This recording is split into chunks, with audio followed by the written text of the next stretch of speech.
Agora, nós vamos ouvir a Denise Guilherme. A Denise, ela é escritora,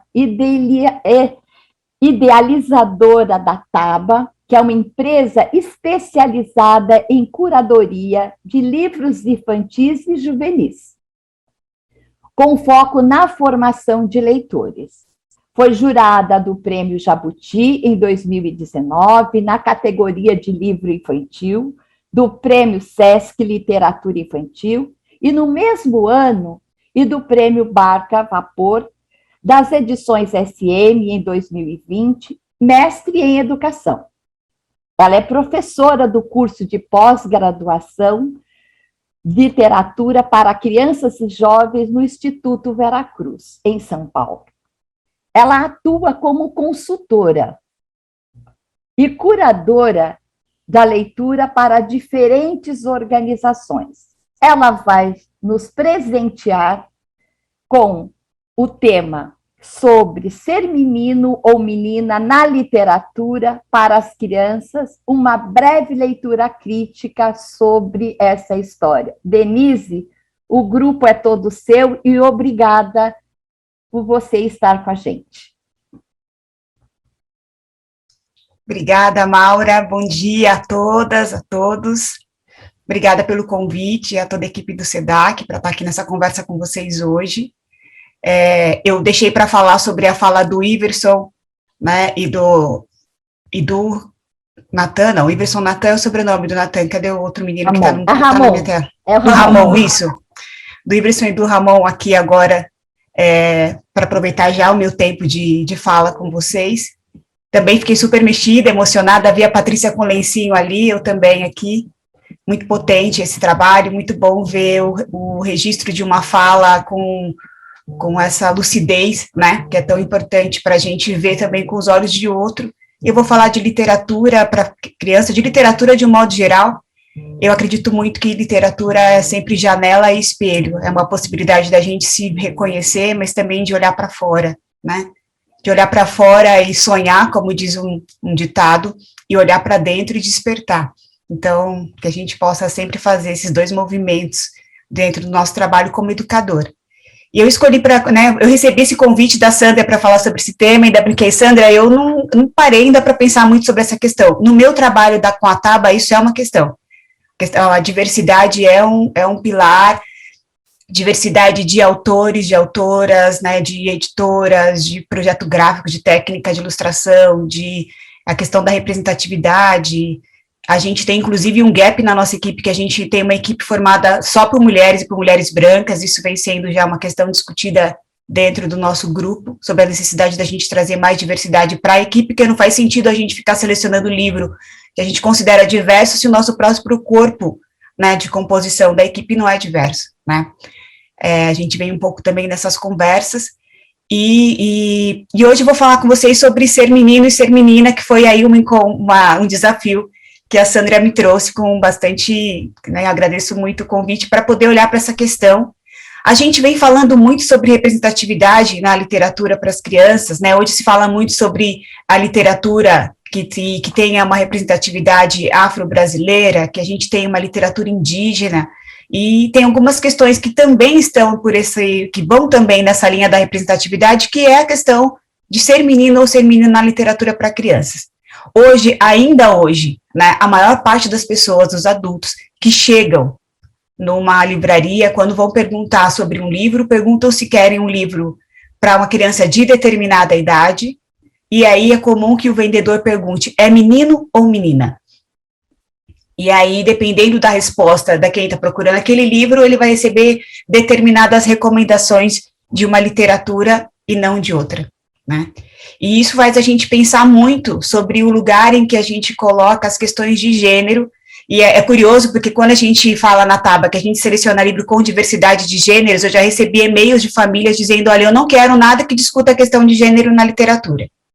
Né? Eu estou falando de gênero literário, a família já está preocupada com as questões de gênero relacionadas a ser homem, ser mulher, né? Que a gente sabe que são construções culturais, se a gente não sabe ainda, é importante a gente começar a saber e começar a pensar sobre isso. Então, para começar, eu vou pedindo para você Stephanie, para ir passando? Pode ser assim? Isso. A literatura para a infância, ela nasce junto com a ideia de infância.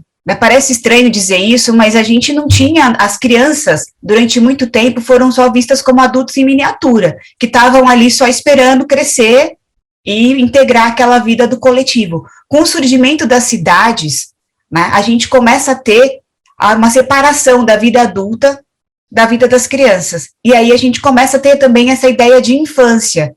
Né? Infância, a origem da palavra infância é aquele que não fala. Olha que interessante isso. Né? Infância é aquele que não fala. E quando nasce a infância, nasce também a ideia do que fazer com essas crianças, já que elas não estão no mundo do trabalho. Então, elas precisam ser educadas para essa sociedade que começa, né, a se formar como uma sociedade burguesa, capitalista. E aí, se elas vão ser educadas, elas precisam ser ensinadas a se comportar dentro das cidades. Então, a gente tem aí, junto com o nascimento da literatura, o nascimento da infância e uma necessidade de educar e moralizar as crianças. Por que eu estou dizendo isso daqui? Porque desde o começo a literatura infantil está atrelada a uma ideia de educar e moralizar. E ainda hoje, se a gente tivesse aqui, se a gente tivesse fazendo esse encontro presencial e eu trouxesse vários livros para essa mesa, para uma mesa, e vocês pudessem escolher alguns deles para ler, é provável que eu dissesse, olha, escolha um livro para você, que você acha que você trabalharia com seus alunos. Muitos professores vão, na hora de justificar por que escolheram aquele livro, falam assim, eu vou escolher esse livro porque ele é bom para determinada coisa. Ele é bom para alfabetizar porque está em letra bastão, ele é bom para falar sobre amizade, ele é bom para tratar sobre as relações da classe, ele é bom para falar sobre o ciclo da água, ele é bom porque fala sobre animais, ele é bom para, e não ele é bom para porque eu me emocionei, porque me intrigou, porque me fez rir, porque esse é o objetivo da literatura. Mas hoje eu vou trazer um pouco essa contradição, porque isso é muito importante para a gente pensar também nas questões de gênero. Vou pedir agora para até passar também o próximo. A gente tem aí, a gente considera como o nascimento da literatura infantil ocidental, né, alguns autores, que a gente tem um trio, que eu só coloquei o 2 aqui, mas o Charles Perrault, os irmãos Grimm e o Hans Christian Andersen. Mas por que eu coloquei aqui os dois, o Charles Perrault e os irmãos Grimm? Porque o que a gente conhece hoje como conto de fadas, né, eram histórias contadas para os adultos, nos salões, né, o Charles Perrault, nos salões na França, os homens e as mulheres, os nobres se reuniam e para se entreter contavam histórias que são o que a gente chama de contos de fadas. Já os irmãos Grimm, eles foram contratados, né, para poder viajar a Alemanha inteira, recolhendo as histórias de tradição oral que os adultos contavam, porque na Alemanha se falava muitos dialetos diferentes, e existia um projeto de unificar a Alemanha, que todo mundo passasse a falar alemão. Então, os irmãos Grimm recolheram essas histórias e escreveram em alemão um livro que chama Contos Maravilhosos Infantis e Domésticos, e escreveram com a intenção de que as mães lessem para os filhos desde cedo e que as crianças conhecessem as histórias na língua oficial, que é a língua alemã. O Charles Perrault, ele pegou aquelas histórias dos grandes salões lá que se ouvia, ele escreveu essas histórias e colocou em todas elas uma moral, e criou um livro chamado Contos da Mamãe Gansa. Esses dois livros são livros que têm histórias do mundo adulto, de certa maneira, né, adaptadas ou contadas para as crianças, mas sempre, aí, desde o início com uma intenção de transmitir valores, de transmitir, né, o retrato de uma cultura. E aí, quando a gente vai para o Brasil, né, o próximo slide, tá? A gente tem lá no começo da literatura infantil brasileira, se você puder passar para o próximo, né, um dos primeiros livros publicados no Brasil foi o Contos da Carochinha, do Figueiredo Pimentel. Não é considerado o primeiro livro autoral, porque o Figueiredo Pimentel nada mais fez do que pegar esses contos de tradição oral do Ocidente, né, os contos de fada, e fazer versões abrasileiradas. Mas eu destaquei um trecho do prefácio que diz assim, o prefácio do livro tem essa orientação, e lembra-te de que a vida de família é a única feliz, que o lar é o único mundo onde se vive bem, onde a mulher boa, santa, pura, carinhosa, impera como uma rainha. Os contos do Figueiredo Pimentel, todos eles vão ter um caráter moralizante muito forte. No Brasil, a gente ainda não tinha a imprensa aqui, a gente ainda não tinha editoras, mas começa-se algumas casas gráficas fazerem os livros, né, para poder esses livros circularem entre as crianças que estão começando a entrar na escola, né? A gente tem o início da escola seriada, como a gente conhece hoje no Brasil, em 1892. Então, logo na sequência, começam a fazer livros para as crianças lerem. Mas desde o começo, com esse caráter moralizante, com esse caráter de livro que vai transmitir alguns valores. Aí a gente tem um rompimento desse modelo com a chegada do Monteiro Lobato. O próximo slide, Stephanie, por favor. Porque ele cria, vou só ler esse trecho aqui, que esse livro Contos da Carochinha, ele ainda existe, ele ainda é editado, ele ainda é vendido, no mesmo formato que ele era lá antes. Mas veja uma matéria que saiu aqui, falando sobre o livro, quando ele foi lançado, ó. Os Contos da Carochinha que ora apresentamos ao público são essas histórias que todos nós ouvimos em pequeninos e que sabem todas as crianças de todos os países. É uma escolhida coleção de 40 magníficos contos populares que todas as mães, vejam, marquei mães, esse grifo é meu, de família, devem dar aos seus filhos para lerem a fim de guiá-los no caminho do bem e da virtude, alegrando-os e divertindo-os ao mesmo tempo. Então, vejam só que já na notícia isso está reforçado. E isso 1894. E muitas vezes ainda, para muitos educadores, eles veem ainda a literatura como esse lugar, do caminho da virtude, né, a literatura para a criança, né, alegrando e divertindo as crianças ao mesmo tempo. E aí vem o Monteiro Lobato com o primeiro grande livro, curiosamente com uma protagonista feminina, uma menina, né? A grande personagem aí, a gente fala da Emília e da Narizinho, são duas mulheres, né, são duas meninas que são protagonistas do primeiro livro, considerado um livro de autoria nacional, né, 1920, A Menina do Narizinho Arrebitado. Quando o Monteiro Lobato cria a Menina do Nariz Arrebitado e o Rei Nações de Narizinho, tudo que está acontecendo no sítio, na verdade, é uma grande criação da imaginação da Narizinho. E essa também é uma marca do Monteiro Lobato, ele é o primeiro autor que vai fazer isso, das crianças irem para o mundo da fantasia, irem para o mundo da realidade, sem nenhuma diferença. A Narizinho está deitada num riacho, vem um besourinho no nariz dela, de repente ela já está no reino das águas claras e não há nenhuma explicação de como ela respira lá, né, como é que ela vai casar com um príncipe, peixe, não tem nada de racional, está tudo no mundo da fantasia, e depois ela volta para a casa da avó dela, da dona Benta, como se as coisas fossem continuação uma da outra. E a gente tem a Emília, que muitos falam que é o alter ego do Monteiro Lobato, mas também é uma boneca, é uma menina, né, que vai ser aquela que diz tudo que pensa e não tem muito filtro, né. Aqui, lógico, e aí, é só um minutinho, viu, aí aqui, lógico, né, eu estou fazendo um resumo muito inicial da história da literatura infantil no Brasil, para depois trazer para vocês o que eu vejo como uma mudança. Mas só para destacar aqui, eu estou trazendo Monteiro Lobato como um marco, e sem desconsiderar as questões relacionadas ao racismo na obra do Monteiro Lobato. Para efeitos de recorte para a nossa conversa de hoje, eu estou destacando as protagonistas femininas, né? O livro, toda a série do Monteiro Lobato são as mulheres que falam, né? São as mulheres que estão ali, mas são as mulheres que estão transmitindo o saber, a cultura, estão nesse lugar, tanto a Dona Benta, né, como a tia Anastácia. Dona Benta é aquela que transmite a cultura letrada, a cultura clássica, a tia Anastácia a cultura popular, por isso até menosprezada, né, depreciada, mas as duas estão como mulheres transmissoras e que estão cuidando ali das crianças. Elas não têm um papel, não são mulheres fazendeiras, elas não estão tomando decisões sobre o mundo, elas estão restritas àquele universo do sítio. E nem no sítio elas mandam, porque quem manda no sítio são as crianças, no reino do Monteiro Lobato, né. E a gente vai ter fora do Brasil uma outra personagem que também que é icônica, que é a Pipe Meia Longa, aí você pode passar, Stefan, que também é uma menina, né, que é uma menina criativa, criadora, independente, ela, né, tem um mundo próprio, não tem adultos nessa história que estejam ali controlando e cerceando ela, é uma criança livre, né, e ela, de certa maneira aí, ela é um personagem transgressor, ela rompe com alguns padrões estabelecidos de uma infância que está o tempo todo sendo vigiada, controlada, organizada pelo adulto. Só para a gente ter uma ideia, pensa no mundo rural, quem viveu em sítio, viveu no interior sabe disso, em que as crianças estão misturadas com os adultos, participam das festas, vão ao enterro, estão trabalhando na lavoura, cuidam dos serviços da casa, cuidam dos irmãos menores, e de repente começam a surgir as cidades, e as mulheres vão trabalhar, os homens vão trabalhar, e essas crianças ficam aonde? Então, o que elas precisam aprender sobre a vida social? E aí, cada vez mais, nós, adultos, vamos determinando os tempos da infância. E esse espaço de criação e de criatividade vai ficando cada vez mais restrito, né?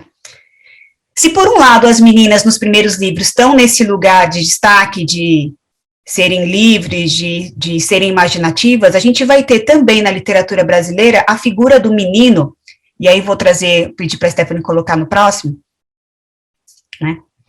Esqueci de dizer isso daqui, que acho que é importante a gente trazer essa informação para não esquecer, que a literatura infantil, ela é escrita para crianças pelo adulto. E ela é produzida a partir do olhar adulto para a infância. A gente não pode esquecer disso nunca, parece meio óbvio, mas quem decide o que as crianças vão ler a todo momento somos nós adultos, nós que escrevemos, nós que editamos, nós que ilustramos, nós que fazemos circular, nós que compramos, em muitos casos, nós que oferecemos e nós que lemos para as crianças. Então, é uma literatura a todo momento mediada pelo olhar e pelas escolhas nossas de adulto. Por isso, quem é educador e está nesse lugar da responsabilidade de selecionar livros para criança, tem esse papel tão importante de ter esse olhar crítico sobre a nossa própria prática, de entender que a gente está num lugar de muito... O que eu quero oferecer para as crianças, né? O que é o meu olhar adulto para a infância? Quanto mais eu puder ampliar o meu olhar adulto para a infância e não fechar, mais eu consigo oferecer também uma diversidade de possibilidades de representação de mundo, porque a literatura é isso, né? O que os artistas fazem, o que um criador de poemas, o que um criador de prosa faz é olhar para o mundo e pensar, e se? E a partir disso daí criar realidades, né? Criar lentes para a gente ver o mundo. Só que quando a gente fala desse olhar adulto para a infância, nesse mesmo período, quando está surgindo aí os primeiros livros para as crianças, a gente vai ver que o olhar do adulto para a infância, quando os personagens são meninos, ele, no geral, é diferente. E eu quero mostrar para vocês no próximo slide. Ser menina é ser a menina que lê a coleção Biblioteca das Moças. Isso aqui são as capas de livros de uma coleção que surgiu em 1920 e que foi vendida até 1980, é um grande sucesso, que chama Coleção Biblioteca das Moças. Todos os livros são protagonistas mulheres, então vejam só, a Solteirona, o Diário de Evangeline, Marísia, Sozinha, Entre Duas Almas, tinha um outro que chama A Esposa que Nunca Foi Beijada. São mais de 100 volumes de novelas, de pequenas novelas romances, muito parecido com Sabrina. Quem leu Coleção Sabrina de banca talvez lembre dessas histórias, mas aqui, nada picante, nada com que pudesse, tudo muito marcado com o papel da mulher que sonha casar, encontrar um companheiro, um romance. É sempre um romance que encontra a sua realização sendo dona de casa, casando e tendo filhos. Né? Essa era uma coleção feita para meninas.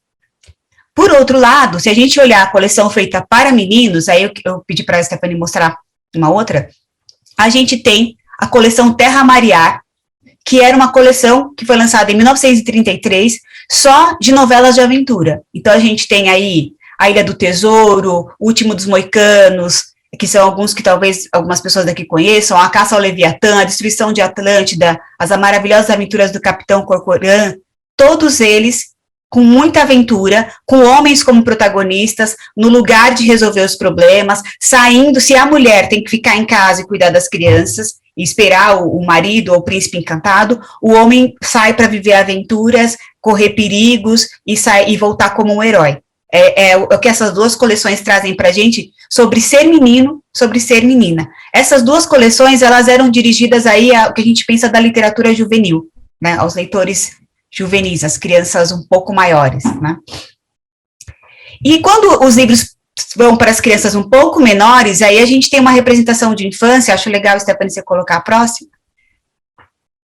que é quando o menino, geralmente ele está no lugar do menino travesso, do menino que não faz o que está sendo pedido e por isso ele é punido. Todas as vezes na literatura infantil em que o menino é sensível, em que o menino não corresponde às expectativas dos adultos, ele é uma criança que vai sofrer as consequências. Aqui tem 2 livros, que são livros, né, de memórias aí dos autores, onde eles vão contar sobre a sua infância, e que foram grandes sucessos, ainda são hoje, são livros que vendem ainda hoje, né, Meu Pé de Laranja Lima, eu tenho certeza que muita gente conhece e já deve ter chorado lendo o livro. E aí, o que esses 2 livros têm também de muito interessante? Como eles são autobiográficos, esses autores estão contando um pouco da visão deles sobre a tirania dos adultos em relação à infância. E principalmente se essa criança for um menino, aqui nesse caso, a quem não é permitido sonhar, a quem não é permitido sentir, a quem não é permitido chorar, né, que precisa ser duro, que precisa ser forte, né, que precisa ser corajoso e precisa logo virar adulto. Né? Então, se por um lado o menino é travesso, e aí por ele ser travesso, ele vai ser um menino sofrido, por outro lado, eu vou pedir para a Stephanie colocar o próximo, a gente tem a menina bonita, a mulher objeto. Né? A maior parte dos livros para as mulheres, para as crianças nesse período, que tem uma mulher como protagonista, o papel da mulher sempre vai estar relacionado com o do marido. Ou ela é a mãe que está em casa cuidando do filho, ou eu não estou dizendo que isso é um problema, eu acho que o problema é a gente ter só isso. E as narrativas que tem o modelo do conto popular, a princesa está sempre esperando ser oferecida como um prêmio para o herói. Então ela está sempre nesse lugar de esperar que alguém venha salvar e resolver o problema dela, e a celebração, o sucesso dessa mulher é um casamento. Né? Então, de novo, acho importante trazer aqui, quanto mais diversidade de possibilidades de olhar o mundo a gente puder oferecer para as crianças, tanto mais a gente dá repertório para elas poderem se construir e se narrar, serem capazes de escrever a sua própria história, porque o que a gente faz com a literatura é entregar para as crianças possibilidades. Quanto mais diferentes, a minha vida só, a vida da Denise, é uma vida limitada a esse tempo, a esse lugar, mas a minha vida, quando eu estou lendo literatura, ela não tem limites. E outra coisa que eu acho que é importante a gente sempre pensar aqui, que a literatura, ela não é na esfera do jurídico. No jurídico, a gente vai para a moral, né? A gente vai para o certo e para o errado. A literatura, ela está na esfera do simbólico, do artístico. E aí as possibilidades de criação são infinitas. E o que é bacana a gente ver é que, a partir dos anos 70, vão ter aí algumas obras que vão transgredir isso, obras que, inclusive, estão nos catálogos das editoras até hoje. Vou pedir para as meninas, para a Stephanie passar para o próximo. Uma que é um grande marco, né, que provavelmente muitos de vocês conhecem, a Bolsa Amarela. Tá? A Bolsa Amarela, da Lídia Bojunga, que, inclusive, ainda hoje continua gerando polêmica, né, porque fala, as pessoas lembram do livro como o livro em que a personagem quer ser um menino, né? Ela tem 3 vontades, ela quer ser um menino, ela quer crescer e ela quer ser escritora. Essas são 3 grandes vontades que a protagonista tem. E por que ela tem essas grandes vontades? Né? E na minha leitura, a Bolsa Amarela é um livro brilhante para falar sobre a nossa tirania do mundo adulto em relação às crianças, sobre como muitas vezes, né, a nossa relação com eles é uma relação violenta, é uma relação de passar por cima, de impor e de pouca escuta. E a personagem, ela quer ser menino porque os meninos podem fazer muitas coisas que ela gostaria de fazer e ela não pode fazer. Que menina nunca sonhou ser menino? Pode não ter coragem de revelar, mas que menina numa sociedade patriarcal e machista nunca desejou viver a experiência de poder fazer as coisas, de ser permitido a ela fazer as coisas que os meninos podem fazer. Né? Então essa é uma personagem aqui que, para além dessa questão, mas que é um marco, trazer uma personagem que explicita, olha, eu quero ser menino, os meninos soltam pipa, os meninos, e ela vai determinando o que os meninos fazem e que ela gostaria de fazer e não pode fazer. Né? E esse livro é de 1976, tem 45 anos esse livro, e continua extremamente atual. Um outro livro muito bacana que eu tenho, inclusive aqui, eu tenho a Bolsa Amarela também, mas a Bolsa Amarela, a minha edição é uma edição mais atual que essa. Mas esse livro, 00 Alpiste, da Birna Pinsky, que está aqui, ele é de 1978, esse meu aqui eu ganhei da minha mãe, em 1980.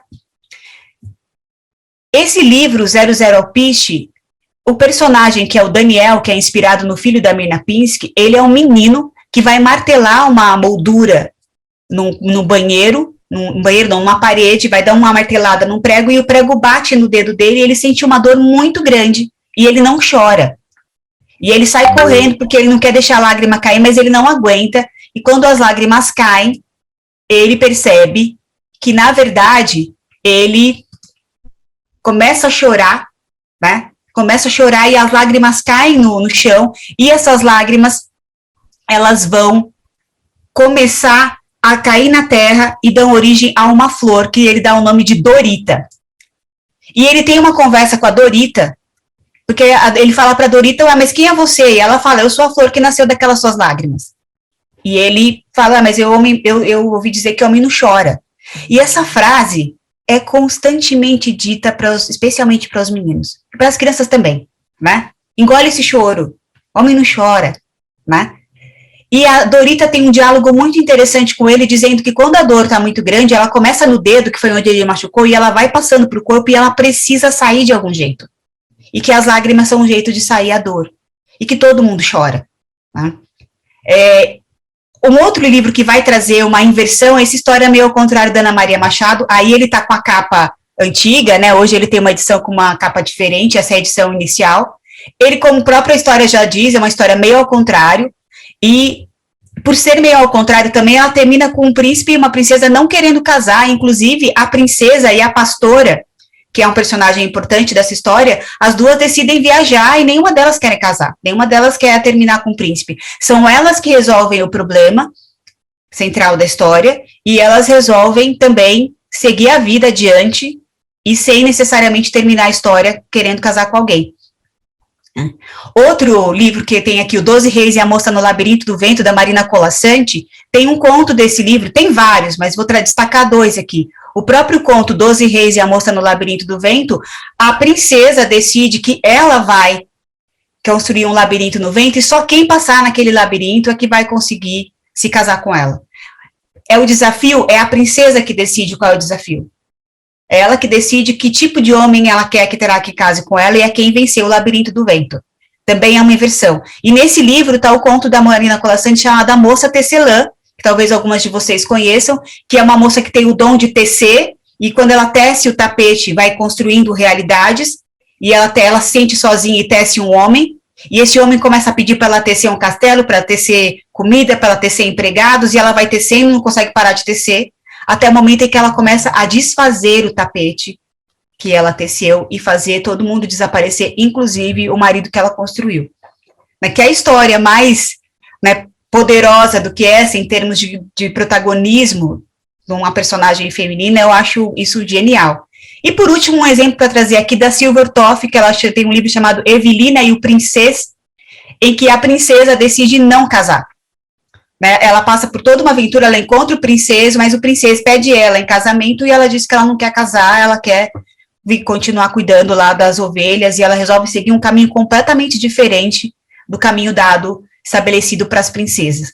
Porque quando eu coloco questionar padrões é preciso, porque a gente precisa ler tanto a história da Branca de Neve que está esperando o príncipe chegar, a gente precisa não, né? Não estou dizendo nada que a gente precisa, porque cada um também pode escolher o que quer ler, mas a gente pode tanto ler a Branca de Neve, que está deitada, esperando o beijo de um príncipe para voltar à vida, como a gente pode ler a história da moça Tecelã. A gente precisa oferecer aí diferentes possibilidades de representação. Vou pedir para a Stephanie passar para o próximo, por favor. E aí, a Regina Zilberman e a Magalhães trazem aqui algumas coisas para a gente pensar, que é o seguinte: se a literatura infantil, ela não cabe disputar uma fatia do mercado cultural, embora hoje ela dispute, né, esse trecho aqui é de 1982, ela ainda justifica a sua existência dentro do quadro social por ocupar uma função determinada na vida infantil, orientar a sua formação. Assim, o mais importante não é estimular a aquisição de textos e impulsionar a indústria do livro, e sim proporcionar à criança um conjunto de normas de comportamentos e meios de decodificação do mundo circundante, integrando e adequando o leitor a ele. Essa é uma visão de uma literatura que serve para colocar as crianças dentro de caixinhas. O que eu estou trazendo para vocês é a possibilidade de uma literatura que coloque as crianças para conversar sobre o mundo. Porque o livro que traz a resposta fechada sobre o que se deveria fazer, ele é uma grande enganação, porque para viver não tem resposta fechada, a gente constrói as respostas do viver no fazer, né? No dia a dia, na experimentação, né? É isso que faz com que a gente coloque em jogo os nossos conhecimentos, a nossa experiência, e não receitas prontas do que fazer, que caminho chegar, e a gente sair desse lugar, que eu acredito que se vocês já estão aqui nesse projeto, provavelmente já fizeram muitas vezes essa discussão, sair desse lugar da literatura que existe só para ensinar. Mas ela também ensina, a gente não pode esquecer disso. Ela também traz visões de mundo, e aí por isso a nossa importância de pensar numa literatura cada vez mais diversa. Stephanie, você pode passar para mim, para o próximo, por favor? e transgredir também pelo riso. Né? Por exemplo, a Babette Cole, que é uma escritora que já faleceu, tem vários livros dela que são incríveis, alguns estão fora de catálogo, mas outros ainda tem, que ela vai trazer a transgressão de vários temas que são considerados tabu por meio do riso. Aqui a princesa Sabichona é uma princesa que não quer casar, ela quer ser solteira, né? Então, ela arma uma série de planos, porque ela tem que casar, a família quer que ela case, e ela não tá nem aí. E depois ela cria uma série de estratagemas para os príncipes não conseguirem casar com ela, e quando eles descobrem que ela não quer fazer isso, eles decidem que ela vai, tudo bem, não vão casar mais com ela. E ela vai viver feliz para sempre. E o livro termina ela vivendo feliz para sempre, aí exatamente como tem nessa imagem, ela de roupa de banho, sentada numa cadeira, tomando sol, curtindo a vida dela com uma caipirinha livre, leve e solta. Né? E por outro lado, Stephanie, você pode trazer para mim também o próximo? A Babette Cole escreveu também o livro do Príncipe Cinderelo, em que ela vai trazer o Príncipe Cinderelo, que é um homem nesse lugar de quem está fazendo o serviço doméstico. Tá? Um homem no lugar de quem está nesse lugar de resolver as coisas, mas o desejo do Príncipe Cinderelo é ser musculoso e ter o peito peludo, igual os irmãos dele, e aí ele vai para uma festa, ele fala que ele quer ser peludo, e quando ele pede para a fada que ele quer ser peludo, a fada transforma ele num macaco gigante. E é assim que ele vai para a festa, como um macaco, e lá acontece uma série de coisas que ele acaba conhecendo a princesa Bela Rica. E ela que pede ele em casamento. E aqui tem uma inversão também, de novo, uma inversão da possibilidade desse encontro também amoroso entre a figura masculina e a figura feminina. Um outro livro, Stephanie, se você puder passar para mim para o próximo, né? Que 2 outros livros aí que vão trazer para a gente muita coisa para pensar, são livros do Ilan, que são grandes sucessos aí. O primeiro, O que os meninos fazem, o que as meninas fazem, e Até as princesas soltam pum, que certamente esse vocês conhecem. Esse livro, O que os meninos fazem, o que as meninas fazem, foi curioso porque eu não encontrava o meu aqui em casa e pedi para o Ilan se ele tinha esse livro, se ele podia me mandar uma foto de 2 páginas do livro. E ele falou, Denise, nem eu lembrava mais que eu tinha escrito esse livro. Ele brincou, né? Mas eu lembrava do livro. Nesse livro, O que os meninos fazem, o que as meninas fazem, eu vou pedir para a Stephanie passar para o próximo. O Ilan vai colocando assim, ó, o que os meninos fazem, o que as meninas fazem. E o livro são só essas frases. Brincam com os carrinhos, brincam com as bonecas. Então, vejam só aqui, começa nessa dupla de páginas, a gente tem brincam com os carrinhos, tem só menino brincando com carrinho. Brincam com as bonecas, tem só meninas brincando com as bonecas. Pedi para a Stephanie passar para o próximo. Aí ele vem na última página. E brincam com as bonecas das irmãs, e aí tem meninos brincando com a boneca das irmãs, e brincam com os carrinhos dos irmãos, e aí tem as meninas brincando com o carrinho dos irmãos. E aí vou ter uma série ó, os meninos fazem o sanduíche, e as meninas comem o sanduíche que os meninos fizeram. Veja que aqui tem uma sutileza nessa inversão dos papéis, né? E que começa dentro de um estereótipo, os meninos brincam de carrinho, as meninas brincam de boneca, e depois ele coloca os meninos brincando com as bonecas das meninas, ainda que não sejam os meninos brincando com as suas próprias bonecas, que também seria uma transgressão maior ainda, né? Porque não, o menino não pode brincar com a boneca? Né? Os homens não cuidam das crianças, né? Se o brincar é inventar mundos, por que não trazer essa possibilidade também para as crianças? E no clássico, Até as princesas soltam pum, eu estou chamando de clássico porque é um livro que já tem aí, né, quase 20 não, né, tem 13 anos no mercado, é um sucesso do Ilan, e tem uma coisa muito interessante desse livro, que ele parte de um ponto que a criança, que no caso é uma das filhas do Ilan, está chateada porque os meninos, né, ela soltou um pum, e o pai fala, olha, não, até as princesas soltam pum. E a partir daí ele cria essa história em que as princesas soltam pum pelo riso, ele mostra aquelas personagens femininas, delicadas, fazendo uma coisa que todo ser humano faz, né? E aí, por aí, trazendo também uma transgressão de um comportamento que não é considerado feminino, um comportamento que não é considerado da menina, né? Vamos para o próximo aqui. E aí eu trago uma pergunta que é qual é o lugar das meninas e dos meninos nos livros que nós oferecemos às nossas crianças? Essa é uma pergunta que a gente, educador, quando a gente for pegar um livro, já aconteceu na Tábua de eu receber um livro super legal que falava sobre a mãe, e de uma editora que trata exatamente desses temas, do feminino, E eu até dei um feedback depois para a editora, que eu falei, olha, vocês falam do livro da mãe que pode tudo, e a mãe está o tempo todo no lugar de fazer tudo dentro da casa sozinha. Qual é a transgressão aí? Porque isso daí é o que as mulheres já fazem. Né? A gente é um país que, né, eu diria que o mundo todo, no geral, é assim, mas a gente é um país onde a maior parte das mulheres que estão cuidando das crianças são mães solo. E não são solo porque elas decidiram fazer um filho sozinha, porque ninguém faz filho sozinha. Elas são solo porque a maternidade, que, né, não tem um ditado, quem pariu Mateus que balance, né? Então, as mulheres estão nessa função, no desgaste de cuidar de todas as atividades domésticas. Aí você faz um livro que é supostamente para mostrar que a mãe é poderosa, que a mãe é forte, e você coloca a mãe fazendo tudo.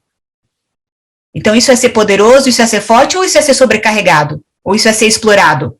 Então, quando a gente for olhar qual é o lugar das meninas e dos meninos nos livros que a gente oferece para as nossas crianças, as meninas estão sempre de vestido, né? As meninas estão sempre de cabelinho amarrado em chiquinha. As meninas não usam shorts. Né? Os meninos não podem brincar com bonecas. Os meninos não podem vestir roupas de mulheres. As roupas que a gente usa, elas são códigos culturais, elas não determinam. Se eu quiser usar uma cueca do meu marido, eu não vou virar homem por causa disso, é só uma roupa. Né? Então, aonde tá o nosso receio em lidar com a brincadeira que as crianças fazem naturalmente entre esses papéis? Então, a gente que é educador precisa primeiro trabalhar isso na gente, porque não pode ficar só no discurso. Né? Ah, não, é verdade, mas a gente precisa primeiro trabalhar isso na gente, e uma das formas de trabalhar isso com a gente é ler literatura diversa, é procurar personagens que transgridam, que façam a gente pensar. Eu trouxe alguns exemplos aqui para vocês, para a gente pensar junto. Vamos para o próximo, Stephanie. Tem uma pesquisa que foi feita nos Estados Unidos com um grupo de pesquisadores, né? Eles fizeram um levantamento de 6.618 títulos publicados ao longo do século XX nos Estados Unidos, e eles perceberam que 36% dos livros já tinham no título uma referência a um personagem masculino. Só 17 tinham referência a uma menina. E mais da metade dos livros, né? Aqui eu diria praticamente, a gente tem aqui 20%, 500, a gente tem aqui 40%, 60% dos livros, os personagens principais são masculinos, contra 2.908 personagens femininos. Dessa pesquisa, se a gente fizesse essa mesma pesquisa, pensando, por exemplo, quantos livros na sua biblioteca que tem um protagonista negro? Quantos livros na sua biblioteca tem uma protagonista negra? Quantos livros você já leu o tempo todo para os seus alunos que têm protagonistas negros e que não necessariamente estão falando de racismo? Apenas o personagem é negro porque, sim, os negros também fazem parte das histórias, eles também vivem aventuras. Né? Quantos livros da biblioteca da sua escola foram escritos por mulheres? Quantos livros da biblioteca da sua escola tem personagens mulheres como protagonistas, vivendo experiências que qualquer figura feminina poderia viver, e não só num papel da menina que aceita, que é bonita, que está sempre arrumada, que é educada. E até para trazer como exemplo, em 2018, a equipe da Taba leu o catálogo de uma grande editora, a gente leu 3.500 títulos dessa editora. E para fazer uma organização do catálogo e uma análise crítica desse catálogo também. Os livros juvenis, os livros que são escritos para os adolescentes e jovens, 90% dos livros que a gente leu, 90%, é um número assustador.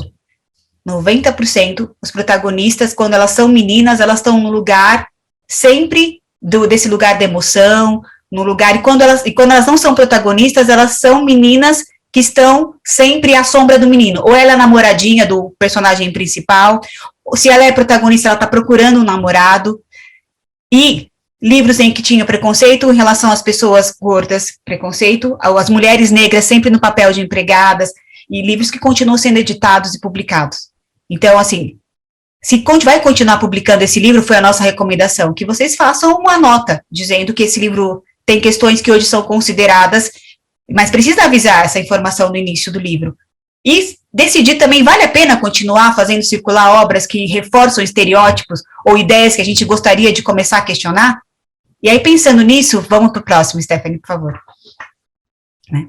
O que é comum que as meninas viram nessa pesquisa? Inclusive, tem uma pesquisadora brasileira que fez um trabalho também olhando para o papel da mulher na literatura para crianças, e vejam só, os meninos aparecem como levados, aventureiros, corajosos, inteligentes, geralmente são líder do grupo e são fortes.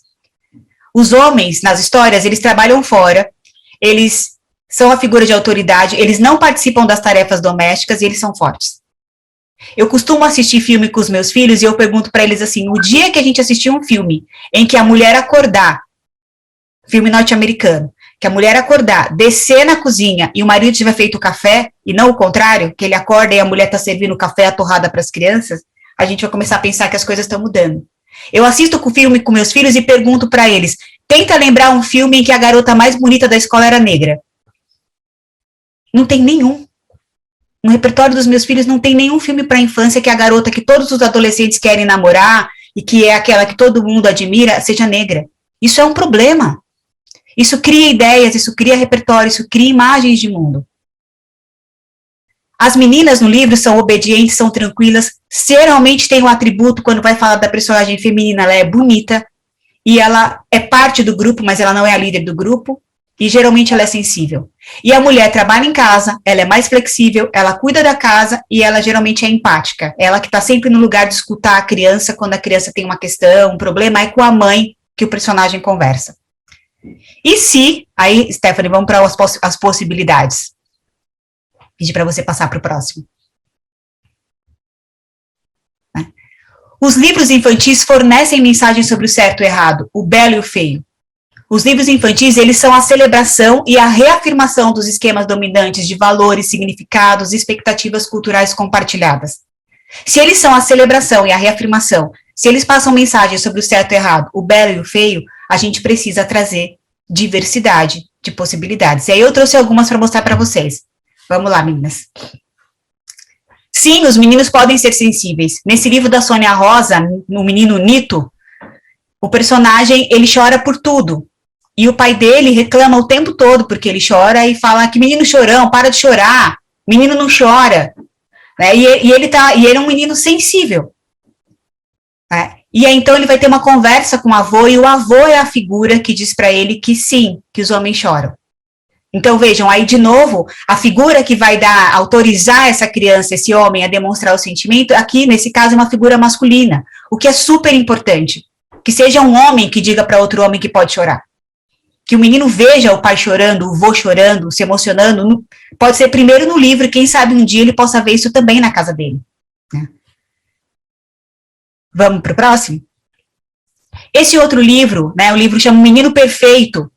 O menino perfeito, que os meninos podem romper expectativas. O menino perfeito é um menino que faz a lição de casa, toma banho, come a comida, leva o cachorro para passear, ele faz tudo exatamente como seria a criança ideal. Cabelinho penteado, roupinha limpa, ele está sempre perfeito. E de noite, ele tem um segredo. Ele vai até o quarto da mãe e veste as roupas dela. Quando eu li esse livro num grupo de adultos, num curso que eu fiz sobre literatura infantil, os adultos ficaram chocados, assim. Ah, meu Deus, eu não sei se eu leria esse livro. Ai, nossa, mas ele veste a roupa da mãe. Ah, ele tá maquiado, ele tá de colar. Peguei o mesmo livro e li para o meu filho, que na época tinha 6 anos, e para minha filha, que tinha 3. Acabei de ler o livro, quando chegou no final, ele falou, lê de novo? Aí eu li de novo o livro. Quando eu acabei de ler, ele falou assim, olha que legal, ele gosta de brincar com as roupas da mãe dele. Minha filha falou assim, nossa, eu adorei esse chapéu e essa parte rosa dele, achei que ficou lindo. Foi isso que eles viram no livro. Então, a gente precisa criar a possibilidade de oferecer para as crianças. E se esse menino quiser ser menina, qual é o problema dele querer ser menina?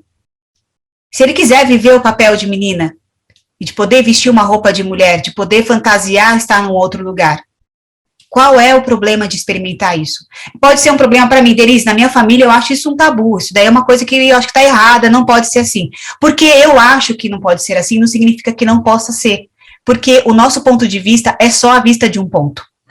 O jeito como eu vejo o mundo é só uma das formas de ver o mundo. Existem bilhões de formas possíveis. E o que a gente pode oferecer para as crianças e para a gente também é entender justamente isso, que a literatura mostra possibilidades, várias formas de viver. Me dá possibilidade de me narrar, de me ver no mundo também.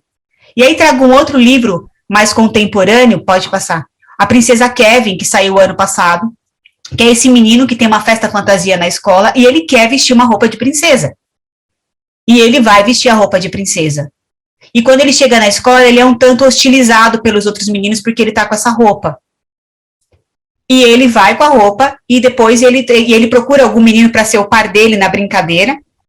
Os meninos não querem que ele seja o par dele. E depois ele acaba brincando com a amiga dele que está vestida, né? Depois que vai brincar com ele encontra uma pessoa que está vestida de cavaleiro.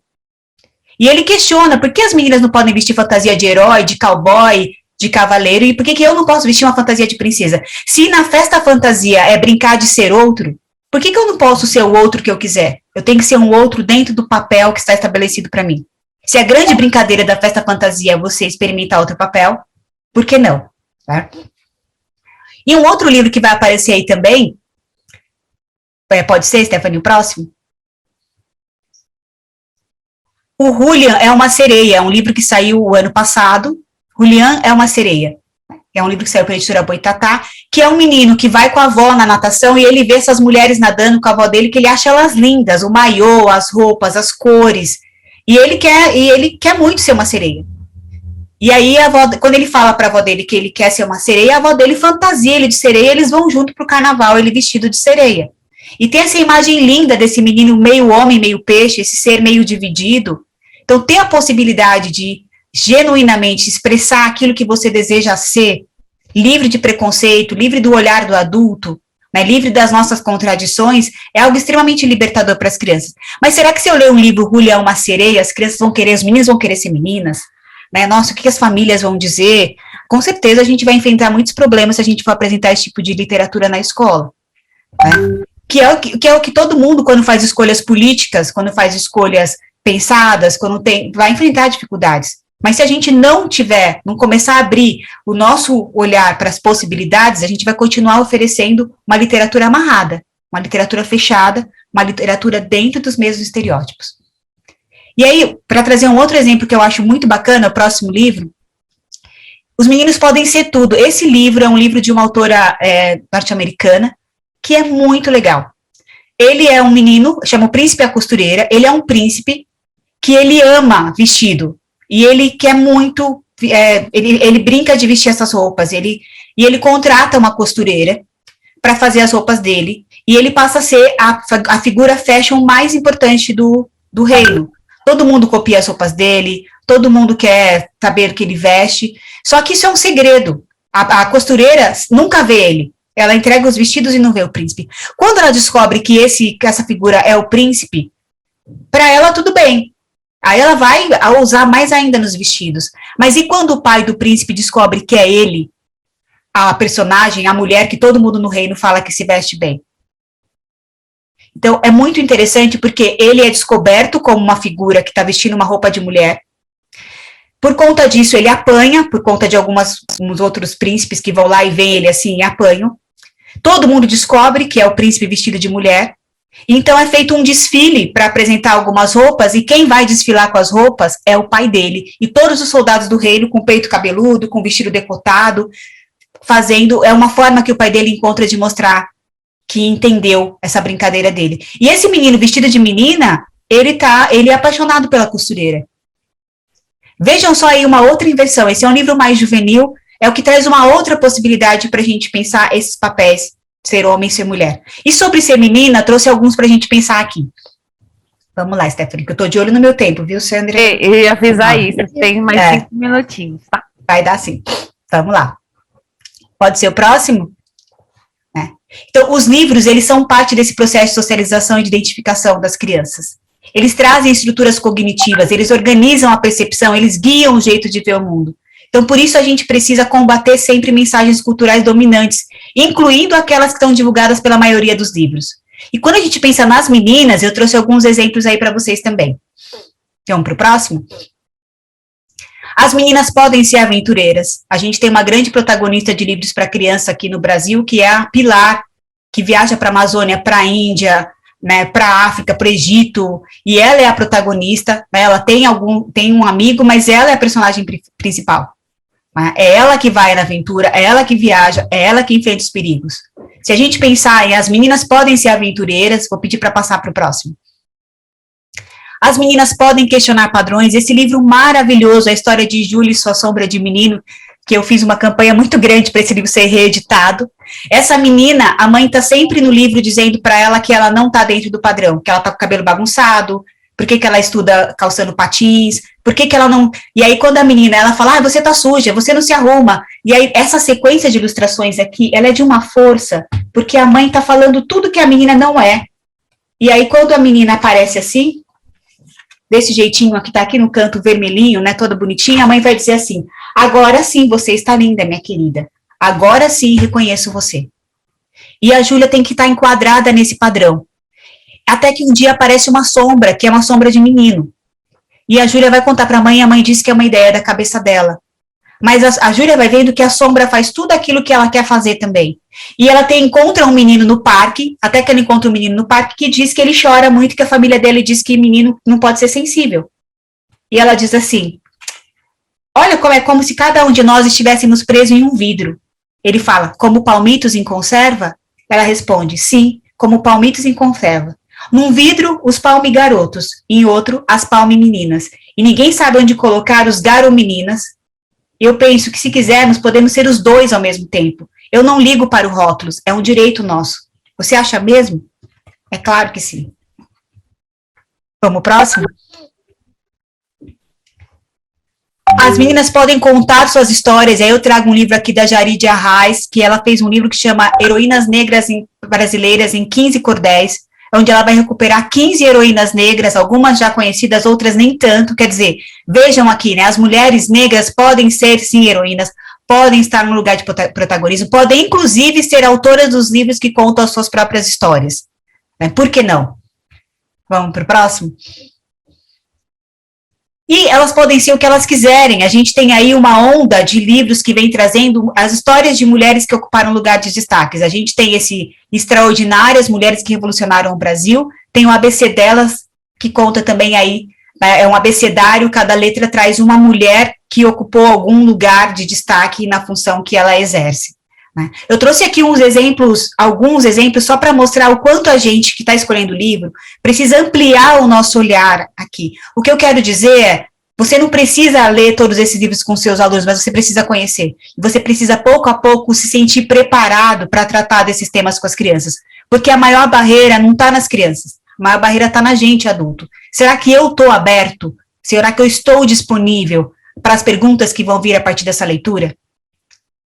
Será que eu estou disponível para lidar com o meu próprio preconceito? Com a minha própria forma limitada de ver o mundo? É essa pergunta que a gente, adulto, precisa se fazer no momento de escolher os livros para as nossas crianças. E aí, Stephanie, vou pedir para você passar para o próximo. E lembrar sempre que gênero é uma criação social, é uma representação cultural. E é uma fonte de reprodução e legitimação de sistemas de gênero e desigualdade. As mensagens transmitidas através da representação masculina e feminina em livros, elas contribuem com as ideias infantis sobre o que significa ser menino, ser menina, ser homem ou ser mulher. E eu diria que essas imagens e as mensagens transmitidas, não só nos livros, mas também em todos os conteúdos culturais que a gente compartilha com as crianças, música, filme, né? Eles vão trazer ideias sobre o que significa ser menino ou menina, sobre o que significa ser homem ou mulher na sociedade. E aí eu termino, né, com esse livro da Janaína Tokitaka, por que não? A Janaína faz um livro muito legal que chama Pode Pegar, em que 2 coelhos começam a trocar de roupas uns com os outros e se fantasiam até que um adulto chega e fala para eles que não pode, que loucura é aquela que eles estão fazendo. Né? E aí começa a chover e esse adulto precisa trocar de roupa e vai vestir justamente as roupas totalmente trocadas ali dos dois. E por que não a gente não pode experimentar outros papéis? Por que não? Né? A gente pode experimentar na vida, quem quiser, pode experimentar também na literatura, porque aí é o lugar da gente ser outro.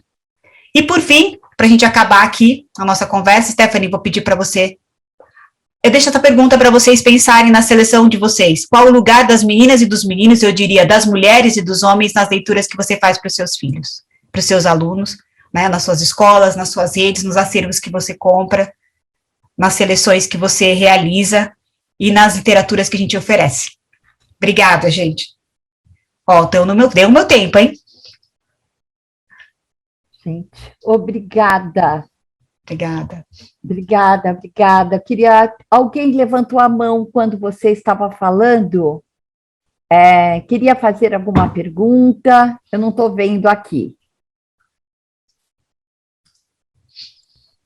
Foi a Maísa. A Maísa. Então, isso. Maísa. Sim, eu levantei a mão porque, assim, eu me senti muito, como é que fala, emocionada, né? Que eu tenho um filho gay e a gente sofre muito com isso, né? E fiquei pensando se tivesse sido ofertado para mim, né, quando criança ainda essas leituras, talvez fosse mais fácil a aceitação, né? E o quanto eu vejo na escola, às vezes, as crianças sofrerem com isso, né? E eu acho, assim, que a leitura ou reforça ou ajuda, né?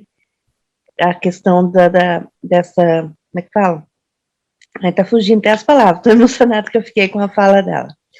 Mas eu acho muito importante a gente poder oferecer todo tipo de leitura, né? Para que a gente possa refletir. É isso. Tá. Obrigada, Maísa. Obrigada, Maísa. Quem mais? A Eide. Eu gostaria de compartilhar que eu fiquei encantada aí com a apresentação da Denise, né?